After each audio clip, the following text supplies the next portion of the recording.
In this video, we're going to work through a full hypothesis testing problem for a single mean. We'll look at one more after this, but let's go ahead and hop in. It says the student academic group on a college campus claims that first-year students study less than 2.5 hours per day on average. So first of all, this is catching my eye, less than 2.5 hours per day on average. One stat student was skeptical of this claim. The class took a random sample of 31 first-year students and found that the mean studying time of 2.11 hours with a standard deviation of 0.75. We'd like to test the academic group's claim using a significance level of alpha equals 0.05. So the steps that we're going to follow are the same as the hypothesis testing steps that we've seen multiple times at this point, which means our first step is to set up what's our null hypothesis, what's our alternative hypothesis. So my null hypothesis, remember that's always going to be a statement of equality. The other thing that we should mention here is that we are talking about averages here. So we're looking at this on average, which means our parameter is going to be a population mean or a population average. That means that our statement should involve the population mean, which is mu. So I've got my null hypothesis. My alternative hypothesis must then also be about mu. I always like to start with the alternative hypothesis, and I'm looking at this claim right here.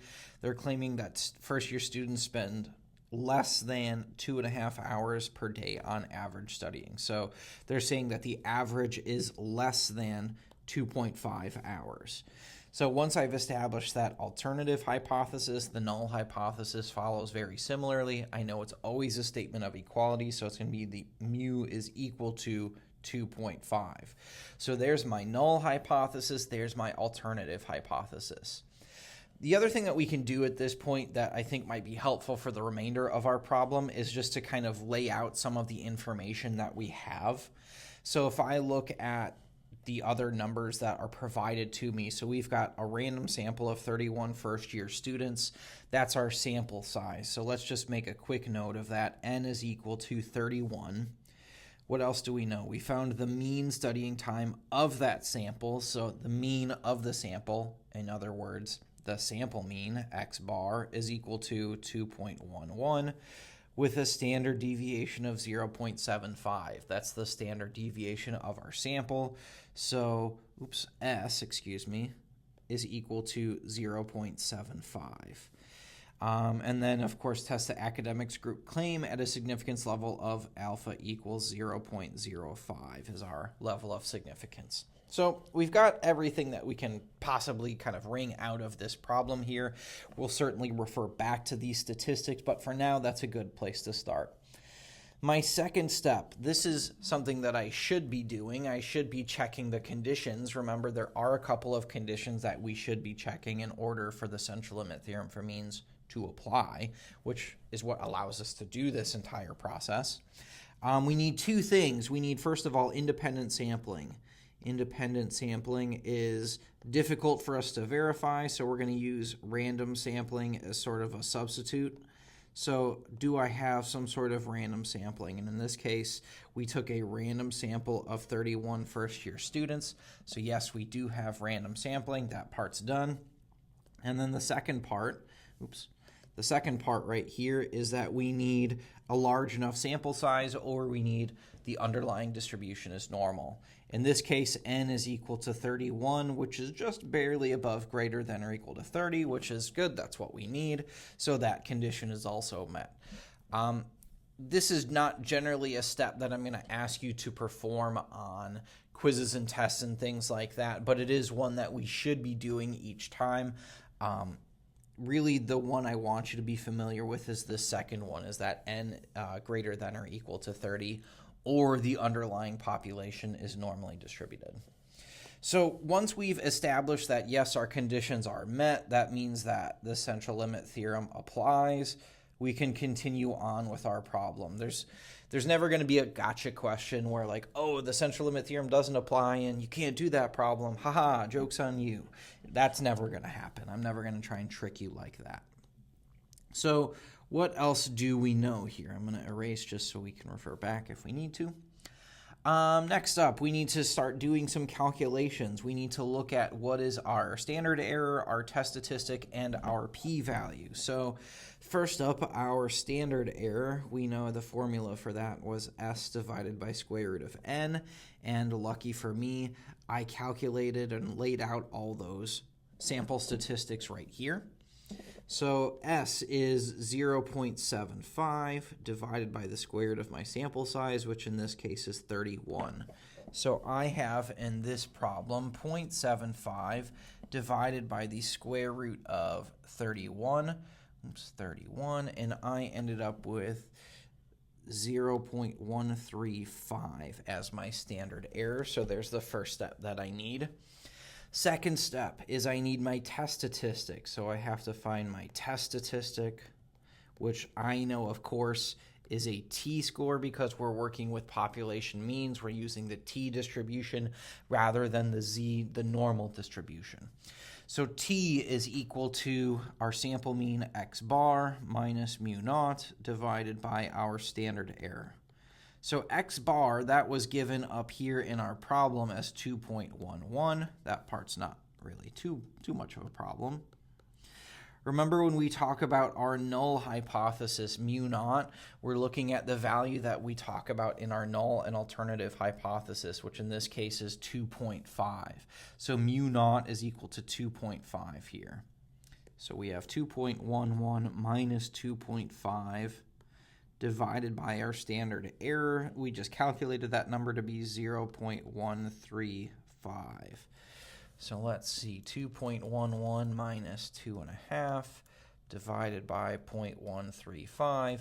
And this time around, I ended up with negative 2.889 as my test statistic.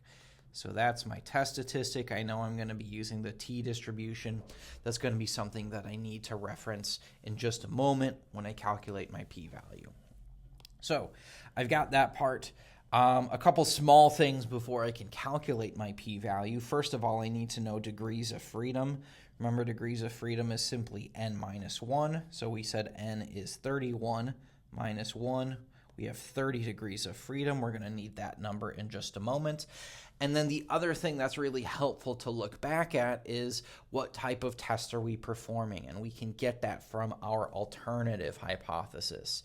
So if I look back right here, if I look back at my alternative hypothesis in particular, we're looking at this part. It's less than, it's a left-tailed test, but in particular, it's a one-tailed test.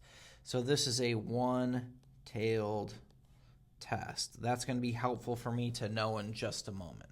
So we're working with this one-tail test at this point, and that should be everything we need. We've got our test statistic, we've got our degrees of freedom, we're ready to go and estimate our p-value. So we can hop over to our t-table at this point. Let's go ahead and start fresh. Actually, if we have 30 degrees of freedom, that means we're looking at a different part of our table. We're going to be looking up here. So we said our degrees of freedom, just to write this down, degrees of freedom was 30, and our test statistic was t equals negative 2.889. So 30 degrees of freedom means I'm looking at this row right here all the way at the very bottom. And I'm going to look for where does negative 2.889 live. Remember that our table isn't going to provide us with any negative test statistics. It only cares about positive. So we're going to use positive 2.889 in its place. And so if I look at it, it's bigger than 1.31, bigger than 1.7, bigger, bigger, bigger. It's actually going to live somewhere over here. It lives somewhere to the right of 2.75. So if I look at what that's going to mean for my p-value then, we said we were performing a one-tailed test, so we're looking at this row of p-values. That means that the p-value lives somewhere, it lives somewhere over here. So if I look at what happens as my p-value moves from the left side to the right side, moving from 0.25 to 0.01 to 0.005, it's getting smaller every single time, which means all I can say at this point is that my p-value is going to be smaller than or less than 0.005. So in this case, hopping back, my p-value, so the p-value is less than 0.005. So that's all I can really say about my p-value. I can't calculate an exact value here, but that's enough information for me to make my decision here at the end of my problem, because we said, let me make sure, we said alpha was 0.05. So comparing our p-value against alpha, which we said was 0.05, I know that my p-value is less than 0.005, which means that it's going to be less than alpha, which is 0.05. So the p-value in this case is less than alpha, or you could say the p-value is less than alpha, which in that case, if the p-value is less than or equal to alpha, that means that we will reject H0. We will reject the null hypothesis. That does mean that we've changed our mind. That means that there is enough evidence to support the alternative hypothesis. So if I scroll back up and look at the alternative hypothesis and think about what this is going to look like for my interpretation, the college campus, the academic group was claiming that first-year students study less than 2.5 hours per day on average.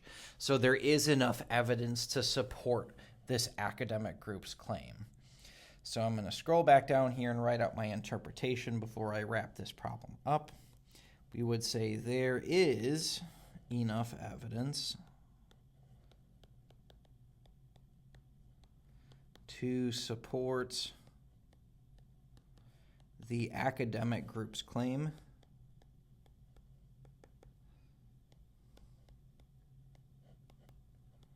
which we might be able to just stop right there and say there's enough evidence to support their claim, but let's be a little bit more detailed, that first-year students,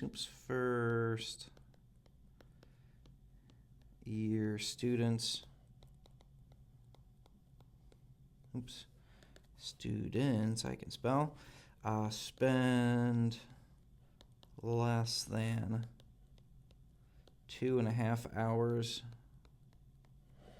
per day studying on average. So we're just kind of repeating the claim and making